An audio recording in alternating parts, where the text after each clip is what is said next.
ишибиз көбүрөөк сөккө алабыз, уруш алабыз. Себеби биз баары эле бузабыз да. Бизди бардыгы жаман көрөт.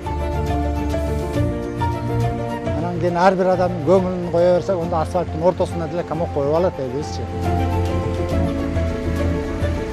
Баягы иккапа болуп, баары жөргөмүштүн уясы болуп кеткеле да. Азыр мына өтө кооз. Шаар десе жарашат. Эмне кылабыз, биз барып калган адам 65-кече болуп атат. Өтүп жаштар менен кыбырап иштеп жүрөм да. Иштен кийин деле иш убактысы бүткөндөн кийин деле иштеп атабыз. 12 түнү менен, эрте мененге чейин 24 саат бою иштеген күнүбүз болот.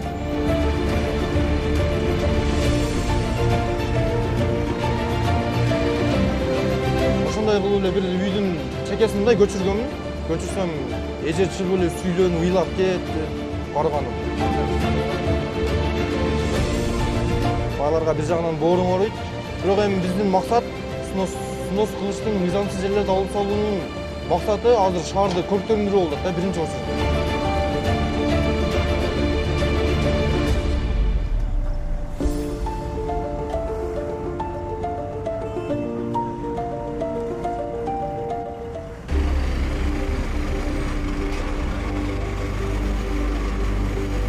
Эмне кылабыз, биз барып калган адам 65-кече болуп атат.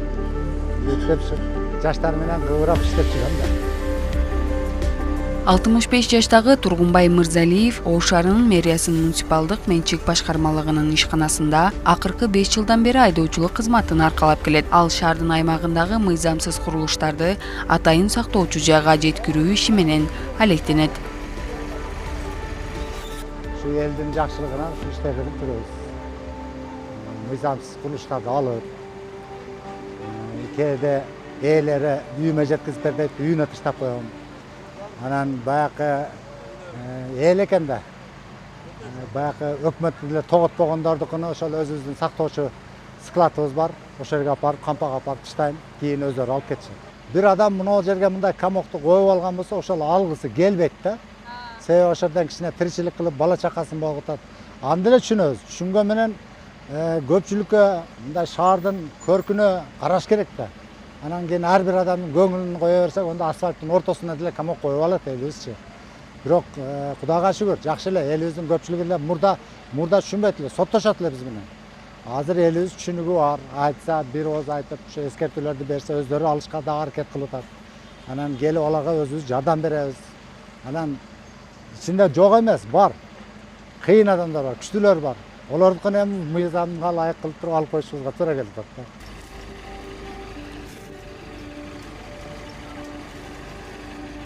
Каарманыбыз күн сайын кылган эмгегин шаар өзгөрүп, көркүнө чыгып баратканы менен өлчөйт. Ал үчүн ар бир тазаланган тилке эртеңки жарык күнгө салым. Айтымында бул иш алгачкы күндөрү оңой болгон эмес. Эл арасында нааразычылык билдиргендер, түшүнбөй каршы чыккандар да болгон. Бирок азыр ошол эле адамдар шаардын өзгөргөнүн көрүп, мурдагы көз карашынан кайткан. Мунун өзү анын кылган эмгегине берилген чоң баа. Жок, бизде өз жылдар эле иш көп, быйыл айрыкча көп. Себеби мына президенттин указы менен шаарларды кеңейтип, мына көчөлөрүбүздү кеңейтип, аябай туруш болуп атат болчу. Элге деле жакшы. Элге бардыгы мындай сүйлөгөн менен бардыгы ыраазы эле болуп атат. Себеби шаарыбыз өтө эле баягындай болуп кетти, беспорядка болуп кеткен экен да. Азыр эми баа жок порядкага келтирип, көчөлөрүбүз кең, пробкаларыбыз азайып атат. Бул эми шаарыбыздын өнүгүшү да, өсүшү. Баягы айтат го, адам карыйт дейт, шаар жашарат деген ушул да. Мына канча жыл болду, Ошто эч ким байкабаган экен, мына быйыл уже кыйла иштерди өтүп, мына жолдорубуз кең болуп, бир жакшы болуп калды. Көзгө көрүнө баягы стройканы түшүнбөгөн адам дагы шаарды бир көрүп эле түшүнүп атат да, что аябай жакшы иш болуп атат депчи. Бардыгы ыраазы болуп атат.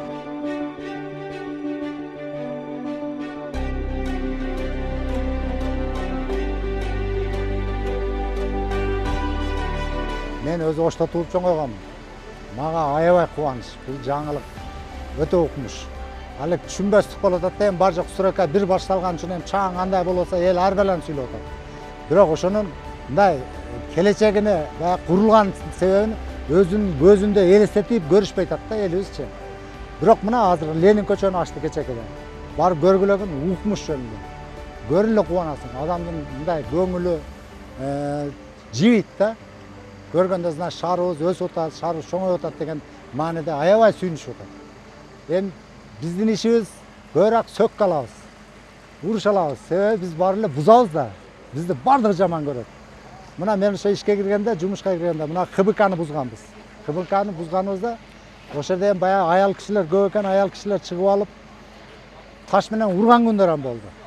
Таш атыпчы. Кийин мына азыр жолуккан жерде чуркап келип, учурашып, саламдашып, "Ой, рахмат, укмуш болуп калды" деп кайра бизге ыраазычылыгын айтат да. Эл ушундай экен, бизден бири түшүнүп, бири түшүнбөй ушундай эле сүйлөшөт. Ага эч көңүлдөрү бурбай калдым. Мурда жиним келчү эле. Азыр көңүл бурбай калдым азыр. Себеби келечегимди көрүп калдым да. Келечек бул бардыгыбызга керектүү нерсе. Бизден кийинки жаштарга, бизден кийинки муундарга укмуш болуп турса кандай сонун. Баягы иткапа болуп, баары жөргөмүштүн уясы болуп кетти эле да. Азыр мына өтө кооз. Шаар десе жарашат. Шаар десе жарашат. Мен ошо 5 жыл мурун такси болуп иштеп жүрүп, Бишкектен бир 2-3 аял келди да. Келип анан кийин айтып калды да, Ошту биз ойлойт элек, аябай чоң кыштак, шаар эмес, мындай чаңдуу, жаман жол деп ойлошу экен эле да. Анан мен шаарды бир айлантырып чыксам, оказывается, большой город деп айран калышкан да. Өмүрүндө биринчи жолу ошо келген экен. Азыр эми ошол адамдар келе турган болсо билбейм, булар вообще кооз болуп Ошко көчүп келишке аракет кылабы же. Ошо ушинтип элибизге өсө берсин. Жаштарыбызга Кудайым инсап берсин, өмүрүн берсин. Ушундай иштерди улап кетишке жардам берсин Кудайым. Азыркы эми бийликтегилерибизге молодец, аябай жакшы иш кылышып атат. Бул мен ыраазымын, 100% ыраазымын. Мындай ар жерге эле катак кылып туруп эле столду коюп соода кыла бергенде ал туура эмес да. Бардыгын мыйзамга алып барган аябай жакшы болот.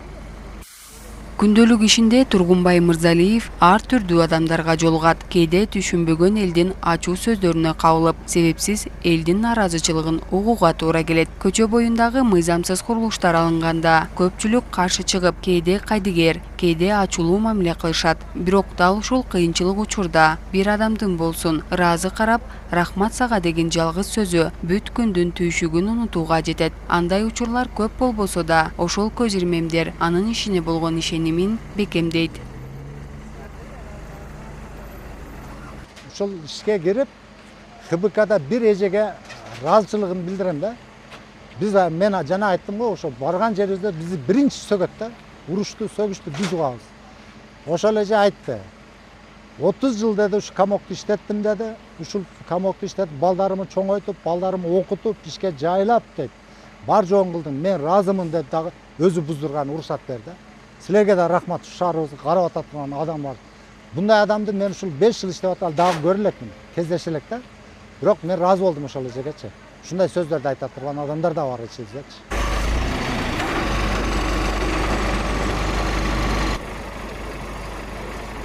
Шаардын көрктөнүп, өзгөрүүсүнө өз салымын кошуп келе жаткан каармандарыбыздын бири Арген Жамбылов. Ал аталган ишканада экскаватор айдоочусу болуп иштеп келе жатканына 3 ай гана болсо да, бул кыска убакытта шаардын жолдорун кеңейтүү иштеринде бир топ кыйынчылыктарга туш болгон. Ошентсе да, азыркы этапта жумушунун тартибине, шарттарына жана күнүмдүк түйшүктөрүнө көнө баштаганын айтып, аракети менен алдыга умтулууда.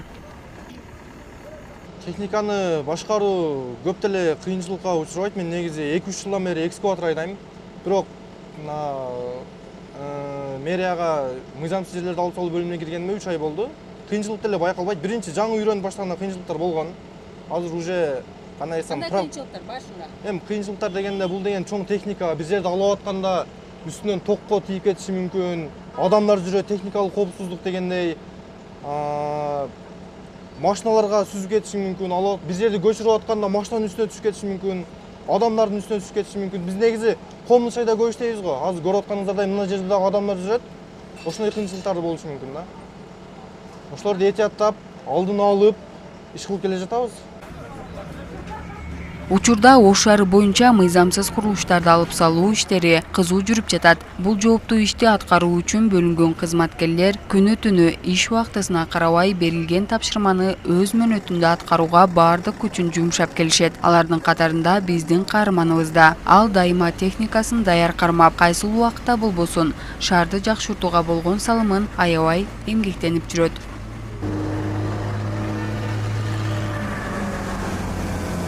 азыр шаарда не болуп атат, снос болуп атпайбы? Урматтуу мэрибиз Жеңишбек Шермаматовичтин тапшырмасына ылайык күндү-күндөбөй, түндү-түндөбөй иштеп атабыз. Иш аябай кызуу жүрүп атат.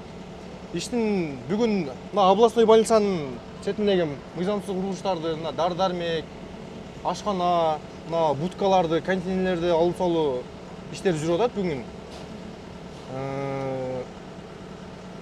Биз негизи күн деле ушундай алып салуу бөлүмүндө эми алып иштеп атабыз. Ар кандай ыңгайсыздыктар көп болот бизде, уруштар болот, өздөрүнүн ээлеринин тарабынан. Тополоң болуп, каргап шилдешет. Неге аласыңар деп, эми адамдардын баарына түшүндүрүш кыйын экен азыр. Ошондой учурларда бадай анча-мынча да катуу уруш да болуп кетет да. Ошондой учурда биз милиция кызматкерлерине да кайрылабыз. Милиция кызматкерлери келип ошол жерде тынчтыкты сактап берет. Ошолордун жардамы менен снос кылган учурлар да болот. Кыскасы кыйын десем жарашат да. Негизи ошондой элдердин ошондой сөздөрүн угуп иштегенден көрө 24 саат бою иштеген, мындай тыгынча иштеген жакшы да. Мага ошол ыңгайлуу болот. Негизи азыр иш көп болгондуктан, негизи биздин иш убактыбыз саат 8ден 5-6да бүтөт да. Бирок ошого карабастан тапшырма көп болуп атат, иш көп болуп атат, мыйзамсыз жерлер көп шаарыбызда. Ошолорду алып, иштен кийин деле иш убактысы бүткөндөн кийин деле иштеп атабыз. Саат 12 түнү менен, эрте мененге чейин 24 саат бою иштеген күндөрүбүз болот. Мен өзүмдүн ишим өзүмө жагат. Ошон үчүн күндү-күндөй, түнү-түндөй иштей берем. Ошол өзүмдүн каалоом менен иштейм. Негизи ар бир иштин кыйынчылыгы болот дешет го. Бирок кыйынчылыгы болсо дагы баарына чыдап иштеп атам.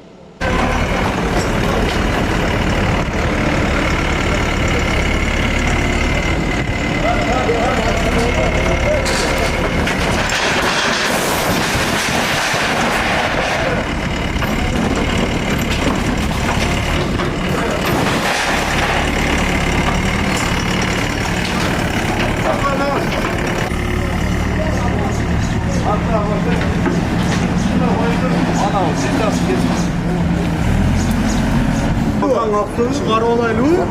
Seniki Ben advokat olsam çıkarı olaylı ondan. oğlum bir kura yiyip koyulmasın da önce sülüne çıkma bana. Sen sebep önce geri oyunu mu değil mi? Çıkarvaysın benim niye durasın? Жогорудагы жагдайлар каарманыбыздын күнүмдүк ишинин кадимки бир бөлүгүнө айланган. Анын айтымында мындай учурларда нааразы болгон адамдарга боору ооруйт. Бирок ошол эле учурда ал бул иштердин баары шаарды өнүктүрүү, тартипке келтирүү үчүн жасалып жатканын түшүнөт. Ошондуктан канчалык кыйын болсо да ишимди так жана жоопкерчилик менен аткарууга аракет кылам дейт ал. Биринчи эскертүү берилет. Эскертүү берилгенде макулдуу эле түшүнүшүп, адамдар түшүнүп эле өздөрүнүн колдору менен алып салгандар дагы болот. Өздөрү эле жыйнап, өздөрү алып чыгып кетебиз деп бизди убара кылбай эле, биз барбай эле ошол жерде өздөрү мыйзамсыз курулушту куруп алып иштеткенден кийин биз барып эскертүү беребиз. Эскертүү бергенден кийин өздөрүнүн ээлеринин тарабынан алып салуу иштери дагы көп болот. Мына жакында эле Мамуровада иштедик. Мамуровада иштегенде ошол эми барып кызылсызга чыгып кеткен үйлөрдү буздук ошол жерде. Бузганда ошол жерде бир бузуп эле келип атам. Бир үйдү буздум, экинчи үй, үчүнчү үй болуп келип атат. Бузуп келип атып эле эми начальниктердин, бөлүм башчылардын тапшырмасына ылайык бузуп атабыз да биз. Бузуп атсак эле, биз эми бузганда баарын буза албайбыз. Эми чекесинен типа эскертүү катары бузабыз, өздөрү алып салсын деген ойдо. Ошондой кылып эле бир үйдүн чекесин мындай көчүргөмүн. Көчүрсөм, эже чыгып эле сүйлөнүп, ыйлап кетти, карганып. Кийин түшүндүрүү иштери жүргүзүлдү. Ошол эсимде калган. Мындай өзүмү жаман сезип кеткенмин. Ошондой болгон. Анан дагы жакын эле күндөрү барганда ошол бир местаны снос кылабыз деп барганбыз. Түшүндүрүү иштери жүргүзүлгөн, башка болгон. Ал жерде дагы бир эже ошо майып болгон кызын алып чыгып, андай учурлар болот. Байларга бир жагынан бооруң ооруйт. Бирок эми биздин максат снос кылыштын, мыйзамсыз жерлерди алып салуунун максаты азыр шаарды көрктөндүрүү болот да, биринчи очурут. Ушул мыйзамсыз жерлерди алсак, шаарыбызды жакшыландырсак, биринчиден элге пайда. Мына мыйзамсыз жерге жол жака чыгып кеткен курулуштарды алсак, ордуна тротуар түшөт, адамдар кенен басат. Машиналар өзүнүн ордуна басат, адамдар өзүнүн ордуна басат. Кырсыктар азаят. Шаарыбызды өнүктүрүүнүн эң бир эми кандай шаарыбызды өнүктүрүүгө эң чоң салымыбызды кошудабыз десем болот. Бузуп ушул иш кылып атканда эле ушул жерлер алынса, ордуна тротуар түшсө, мына ушул жерлерге скверлер түшсө, бактарактар түшсө деген ойдо иштейм. Кече экскаватор завтыйда турат эле, ошол жакта иш кылып, анан бул жака чакырышты да, мына грен заводдо кругойго чакырышты. Ошол жака чакырып, ошол жакта снос кылабыз деп анан чакырганда, мисалы, мына жактагы жолго 2-3 күн эле келбей калып, жол 2-3 күн эле бүтүп калыптыр да. Мына Ленин көчөсү. Келип эле таң калдым, жолдор жаңы болуп калыптыр. Таң калып өзүмчө сүйүнүп, экскаваторду газды басып дегендей. Жолдор полный бүтүп, шаарда ал эле жер эмес, баардык жерлер оңдолуп атат. Азыр баардык жолдор жакшы болуп оңдолуп атат. Ошол. Тротуарлар жаңыланып атат.